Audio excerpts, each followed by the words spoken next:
నమస్తేనా నమస్తే అన్నా, మీ పేరన్నా? నాగేశ. ఏ ఊరన్నా? ఎల్లంకి. మండలం అన్నా? రావణపేట. జిల్లా? భువనగిరి. అన్నా, మీరు మా కాశీ సీడ్స్ వారి దివ్య వెరైటీ ఎన్ని ఎకరాలకు వేసిరన్నా? 7 ఎకరాలు దాకేసినాం.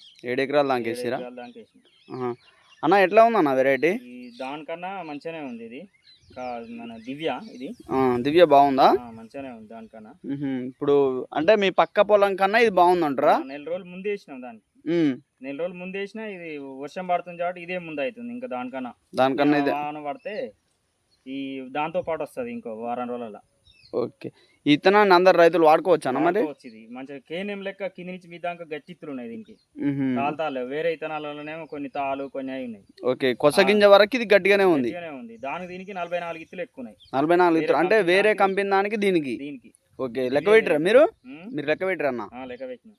ఓకే అన్న, ఇంకోటి అన్న, మీరు నాటేసినప్పుడు ఏమన్నారంటే మీరు 25 రోజులకి 28 రోజులకి నాటేయమని అన్నారని నాతోటి అన్నారు. మీరు నెల 15 రోజులకి వేసిన అన్నారు. ఎట్లుందన్న? నీళ్ళు లేక అప్పుడు పొలం నానలేదు. నెల 10 రోజుల దాకా వచ్చి నెల 15 రోజులకి వేసిన నారు ఎట్లుందన్న? మంచిగానే ఉంది. అది కూడా మంచిగా ఉందా? మంచిగా ఉంది. కాకపోతే అది ఏమైందంటే ఇదేం విత్తనాన్ని రైతులు వాడుకోవచ్చు అన్న? మరి అందరూ వాడుకోవచ్చు. ఇది ఎట్లా ఉంది? మంచిగా ఉందా మరి నీకైతే? మంచిగానే ఉంది. ఓకే అన్న, thank you so much. Goal చేయించండి.